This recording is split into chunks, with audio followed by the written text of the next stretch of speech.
राज्यभरात स्मशानभूमीच्या विषयावरून अनेकदा वाद होताना पाहायला मिळत आहे. गाव तिथं स्मशानभूमी असली तरी अनेक गावांना स्मशानभूमी नसल्यामुळे त्या समस्येला सामोरे जावं लागते. लातूरच्या वरवंटी बसवंतपूर गावात हाच प्रकार समोर आला आहे. स्मशानभूमी असून देखील बिल्डरने अतिक्रमण केलं आणि त्यामुळे या ग्रामस्थांना आपली दफनविधी करण्यासाठी स्मशानभूमी नाही. पोलीस स्टेशनमध्ये आज तुम्ही गेला होतात, नेमकं काय मागणी आहेत, कशासाठी तुम्ही आता हे सगळं प्रोसेस करताय? आमचं जे केलेले वर्गणी करून हे स्मशानभूमी जे बांधकाम केलं आहे त्याचं अजून डेव्हलप करावं, प्रशासनाला एवढं आमची विनंती आहे. पण ह्यांच्यामध्ये दखल घ्यावं. आता ह्याच्यामध्ये इथं राहणारे आजूबाजूला जे बिल्डर लोक आहेत प्लॉट वगैरे घेऊन ते आमच्यावर दबाव आणतात की इथं स्मशानभूमी नको आहे, हे तुम्ही अतिक्रमण केलं आहे. पण ॲक्च्युली ती शिवरस्ता आहे आणि पुढे MIDC असल्यास शिवरस्ता बंद झालेला आहे आणि त्या ठिकाणी आमची जागा असल्या कारणानं आम्ही तिथं सगळं वर्गणी करून ही स्मशानभूमीचं बांधकाम केलेलं आहे. बसवंतपूर आणि वरवंटी दोन्ही गावाची लोकसंख्या किती आहे? पहिलं कुठे या गावाला स्मशानभूमी आहे का? नाही, ह्याच्या अगोदर असा विषय आहे की ग्रामपंचायतने आतापर्यंत ह्या गोष्टीकडे कधी म्हणजे लक्ष दिलेलं नाही. सरपंच आता हे नवीन जे सरपंच युवा आहेत आणि त्यांच्या माध्यमातून इतकी चांगली कामं होत असताना आणि ग्रामपंचायतीचा विषय जर तुम्ही त्या ठिकाणी खोलामध्ये पाहिलात तरी स्मशानभूमी आजची नाही आहे.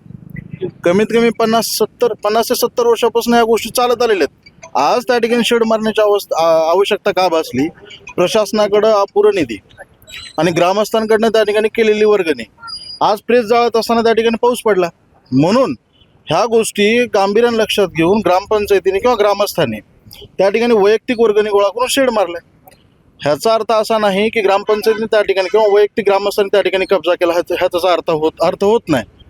नावंदर हा व्यक्ती नामांकित व्यक्ती आहे. बांधकाम क्षेत्रामध्ये त्या ठिकाणी त्यांचं नाव मोठं आहे.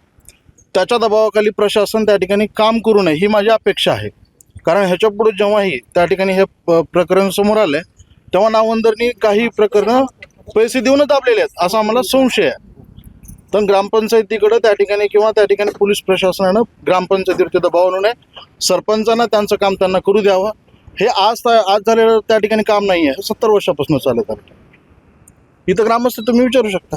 काही वयोवृद्ध देखील ग्रामस्थ आहेत, महिला ग्रामस्थ आपल्यासोबत आहेत. गावाला कुठं होती का पहिलं स्मशानभूमी? आता आहे सर, 70 वर्षापासून इथंच आहे स्मशानभूमी.